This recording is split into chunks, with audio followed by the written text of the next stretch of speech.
Okay, so once you've created the contour of your animal or plant or whatever you decided to do for your image, and you've also drawn the pattern that actually covers the entire page, now you're going to fill in your individual spots or shapes with a full value range. So you want to start in one area. It doesn't really matter where you start. A lot of people like to start with the background, but I'm on this particular one, I've started with the inside of the fish.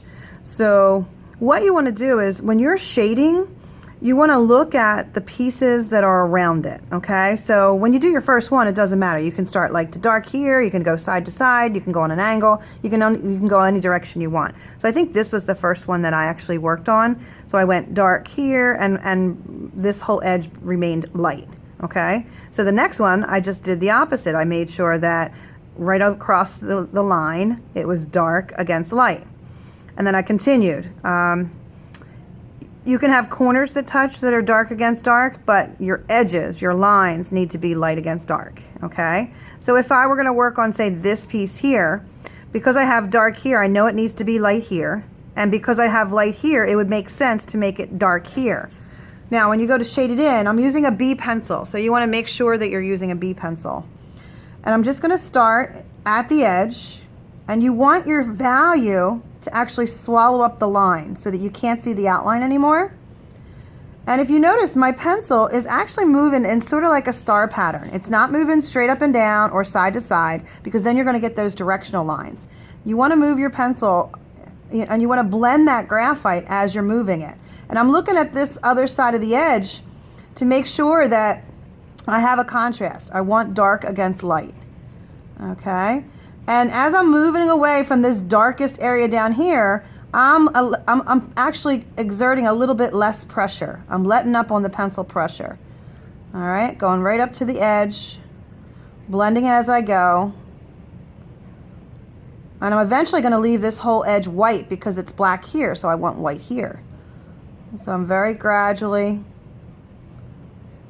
building up the layers so that I have nice, even tone from light to dark. I don't have any banding, no stripes, nice even tone. And I can put a little bit of value in here, but I want my lightest value to be over here in this corner.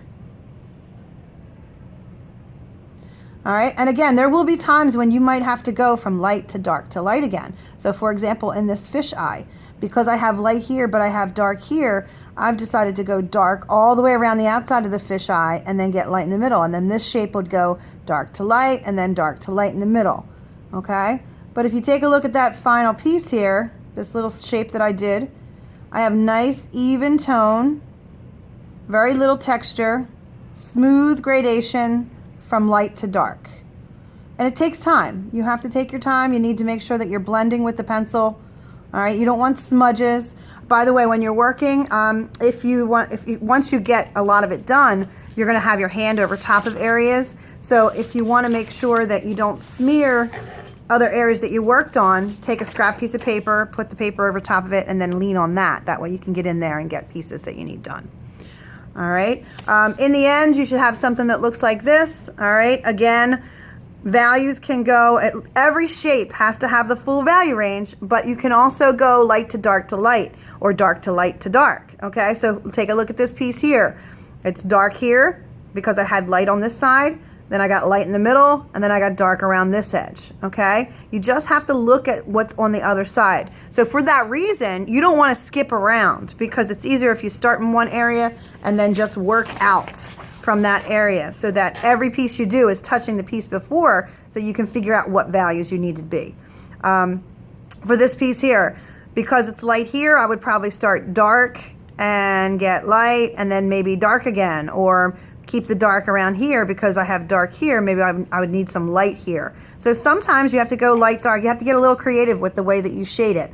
But as long as your lines are showing, and you never want to shade over a line, okay? You want nice even tone with crisp contrasts at the edges, all right? If you have any questions, see me and I will give you a hand, all right? Thanks.